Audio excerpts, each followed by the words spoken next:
نحمده ونصلي ونسلم على رسوله الكريم أما بعد فأعوذ بالله من الشيطان الرجيم بسم الله الرحمن الرحيم يا أيها الذين آمنوا اتقوا الله وكونوا مع الصادقين صدق الله العظيم غوث اعظم بمنِ بے سر و ساما مددے قبلہ دی مددے کعبہ ایماں مددے انتظار کرم تست من عینی را اے خدا جو و خدا بین و خدا دا مددے بگردہ بے بلا افتادہ کشتی ضعیفان و شکستہ رات و پشتی بحق کے خواجہ عثمان ہارون مدد کن مدد کن مدد کن یا معین الدین چشتی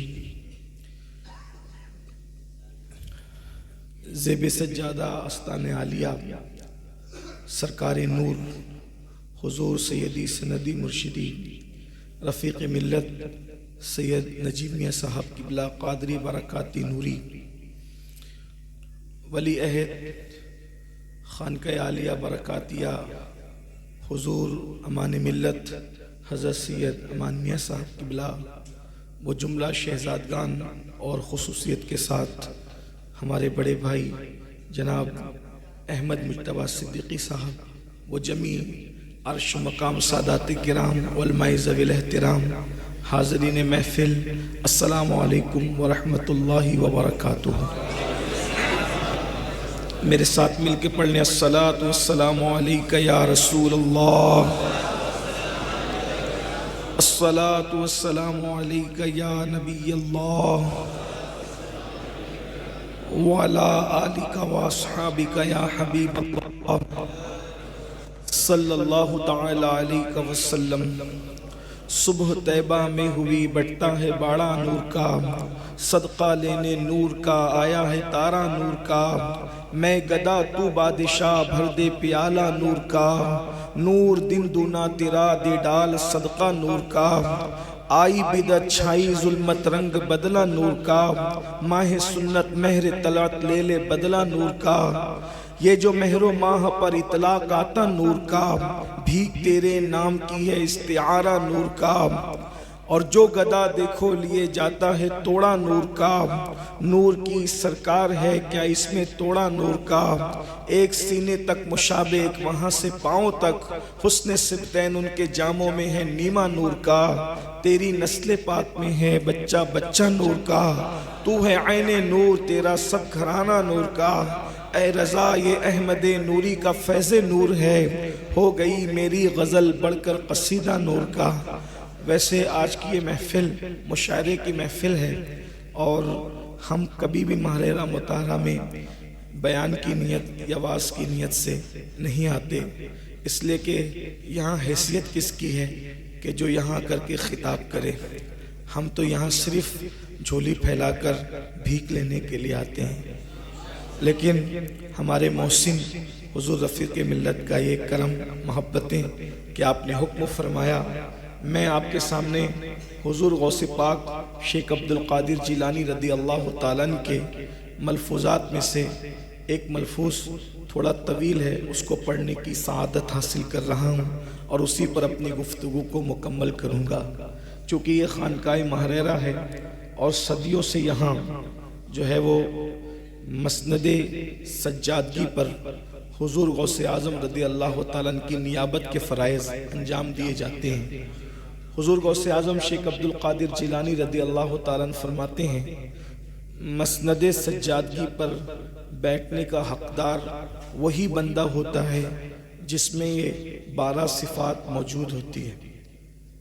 اللہ تبارک و تعالیٰ جس بندے کو اس منصب پر فائز کرنے کا فیصلہ فرماتا ہے اسے اپنی 2 صفات کا مظہر بناتا ہے، اس میں اللہ تبارک و تعالیٰ کی 2 صفات کا وہ مظہر ہوتا ہے، اور اس میں رسول اللہ کی 2 صفات ہوتی ہے، اور اس میں سیدنا صدیق اکبر کی 2 صفات ہوتی ہے، اس میں سیدنا فاروق اعظم کی 2 صفات ہوتی ہے، اس میں سیدنا عثمان غنی کی 2 صفات ہوتی ہے، اس میں مولائے کائنات سیدنا علی مرتضیٰ کی 2 صفات ہوتی ہے۔ جب بندہ 12 صفات میں کامل ہو جاتا ہے اور اس کا مظہر بن جاتا ہے، تب وہ مسند سجادگی پر فائز ہونے کا حقدار ہوتا ہے۔ جو قدرت کی دو صفات کا وہ مظہر بنتا ہے وہ صفت ستاری اور غفاری ہے، یعنی اس کے اندر لوگوں کی عیب جوئی کا جذبہ نہیں ہوتا بلکہ وہ عیب پوشی کا جذبہ رکھتا ہے، وہ لوگوں کے عیب چھپاتا ہے کہ شان سے۔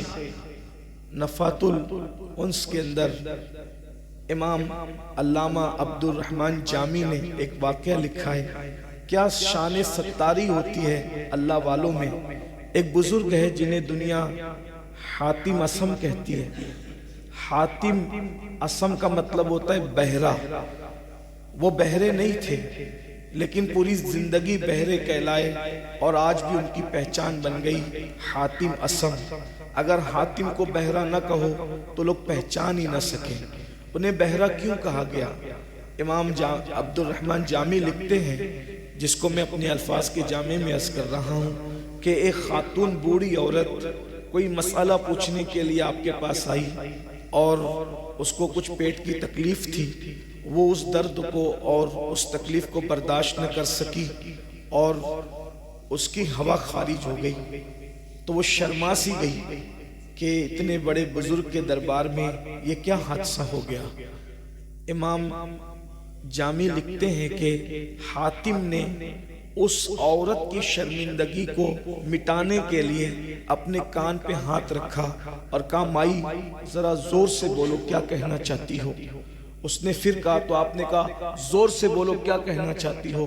اس نے پھر گفتگو کی تو کہا زور سے بولو کیا کہنا چاہتی ہو۔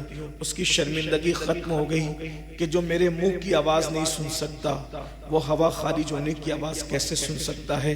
اس کے بعد سے دنیا نے آپ کو حاتم اسم یعنی حاتم بہرا کہنا شروع کیا۔ قریب کے مریدین اور خلفاء نے کہا مرشد ہم جانتے ہیں کہ آپ بہرے نہیں ہیں لیکن آپ بہرے کیوں بن کے رہنا چاہتے ہیں؟ تو فرمایا مجھے بہرا کہلانا تو گوارا ہے لیکن حضور کی کسی امتی کو شرمندہ کرنا مجھے گوارا نہیں۔ یہ شان ستاری ہوتی اللہ والوں کی، اور شان غفاری وہ اپنے دشمنوں سے کبھی بدلہ نہیں لیتے، بلکہ صوفیہ کے اقوال یہ ہے ذات کے لیے کتے لڑا کرتے ہیں انسان نہیں لڑا کرتے۔ تو اللہ والے اپنی ذات کے لیے کبھی بدلہ نہیں لیتے، اور دو صفات اس کے اندر رسول اللہ کی ہوتی ہے کہ وہ رفیق بھی ہوتا ہے اور شفیق بھی ہوتا ہے۔ حضور اپنی امت پر جیسے رفیق تھے ویسے وہ حضور کی امت پر رفیق ہوتا ہے، دوستی کا حق ادا کرتا ہے۔ اور شفقت، حضور علیہ السلام امت سے کتنی شفقت کرتے تھے۔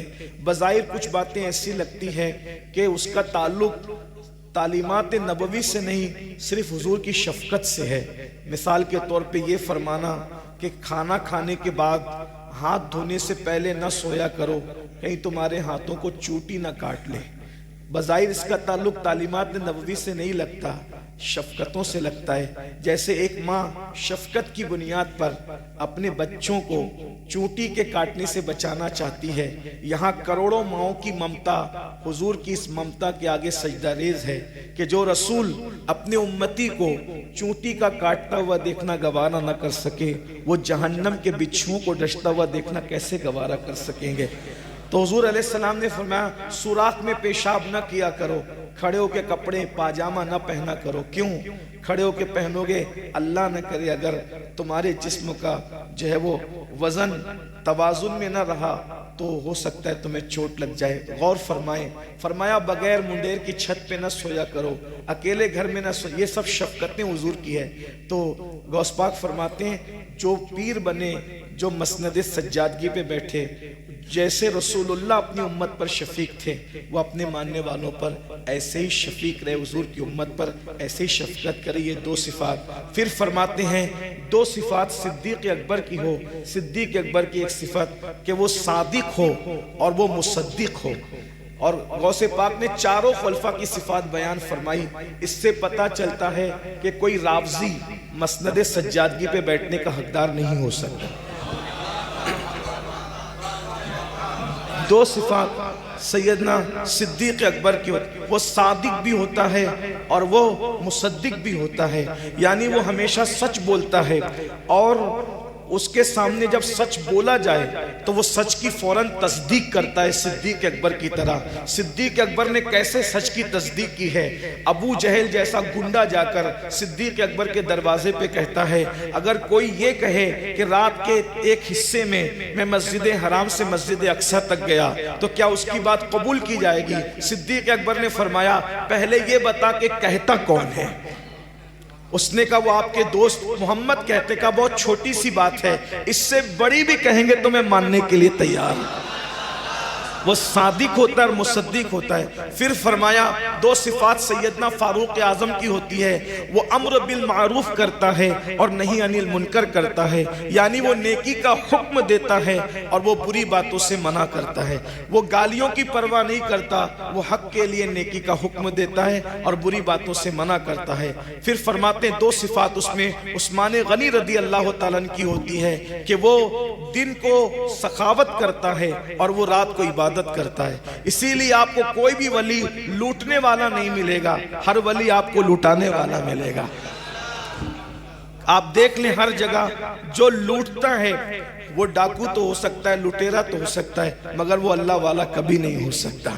تو فرماتے ہیں دن کا سخی، یہ غوث پاک کہہ رہے ہیں، اور میں نے غوث پاک کے ملفوظات کا انتخاب اس لیے کیا کہ مجھے 11 منٹ میں اپنی گفتگو مکمل کرنی ہے 11ویں کی نسبت سے، اور آج 11 تاریخ بھی ہے۔ اتفاق سے 11 جنوری اور 11 رجب میں ایسا الجھا کہ میں نے 11 جنوری کو 11 رجب سمجھ کے ٹکٹ نکالی اور آج حاضر ہو گیا۔ لیکن بہرحال میں خالی نہیں جا رہا ہوں، اپنا دامن تو بھر کر لے کر جا رہا ہوں الحمدللہ، اس لیے کہ صاحب البرکات کی وہ گلی ہے جس گلی میں آنے والا کبھی خالی جاتا ہی نہیں۔ آؤ در زہرا پر پھیلائے ہوئے دامن، نسلیں ہیں کریموں کی لجپال گھرانہ ہے۔ تو فرمایا دو صفات عثمان غنی کی ہوتی ہے، دن کا سخاوت کرنے والا، رات کو عبادت کرنے والا، اور دو صفات مولا علی کی ہوتی ہے کہ وہ عالم بھی ہوتا ہے اور وہ بہادر بھی ہوتا ہے۔ اللہ والا کبھی جاہل نہیں ہوتا اور کبھی بزدل نہیں ہوتا۔ اس لیے میں لوگوں کو اکثر کہتا ہوں ارے جب تم جاہلوں کو اپنی بیٹی نہیں دیتے تو اللہ تبارک و تعالیٰ جاہلوں کو اپنی ولایت کیسے دے گا؟ اس لیے ولی کبھی جاہل نہیں ہوتا۔ اب یہ 12 صفات دیکھ لیں اور ماہرہ مطہرہ کو دیکھ لیں، حضور صاحب البرکات سے لے کر امان میاں اور عثمان میاں تک ہمارے جتنے سرکار ہیں، یہ 12 صفات کی رانائیاں ان کے اندر چمکتی دمکتی نظر آتی ہے۔ کیا آپ نے ان لوگوں کے اندر نہیں دیکھا شان ستاری اور شان غفاری کی مظہریت؟ آپ نے نہیں دیکھی؟ ہم نے ان کی محفلوں کے اندر بیٹھ کر کے دیکھا کہ کبھی انہوں نے کسی کی غیبت نہیں کی، ہم نے ان کی زبانوں سے لوگوں کی غیبت نہیں سنی۔ پراگندہ ماحول ہے، جس کے بھی ساتھ سفر کرتے ہیں بیٹھتے ہیں کہیں نہ کہیں غیبت سننے کو ملتی ہے، اور غیبت زنا سے بدتر ہے۔ نوجوان چھوکرے تو زنا کر کے آخرت خراب کر رہے ہیں، لیکن دیندار طبقہ کہلانا کہ جو دیندار کہلاتا ہے وہ طبقہ غیبت کے اندر اللہ ماشاءاللہ مبتلا ہے۔ لیکن ہم نے نہ حضور امین ملت کی محفل میں کبھی غیبت سنی، نہ حضور رفیق ملت کی گفتگو میں کبھی غیبت سنی، حتیٰ کہ حضور امان ملت کے ساتھ بھی بیٹھے تو ہم نے ان کو قوم کی فکر کرتے ہی دیکھا۔ اور شفقتوں کا عالم تو یہ ہے، اللہ اکبر، شفقتوں کا عالم تو یہ ہے کہ ماں کی ممتا حیران رہ جائے۔ یہ ہمارے مشائخ ایسی شفقتیں دیتے نظر آتے ہیں۔ بلکہ میں ایک چھوٹا سا مجھے واقعہ یاد آ رہا ہے کہ پچھلے 2 سال پہلے برگین کے جلسے میں آ رہا تھا، اچانک میرا ایکسیڈنٹ ہو گیا۔ حضور رفیق ملت بار بار پوچھتے تھے اتنی دیر کیوں ہو رہی؟ میں نہیں بتانا چاہتا تھا، البتہ جب انہوں نے ہلکی سی ناراضگی سے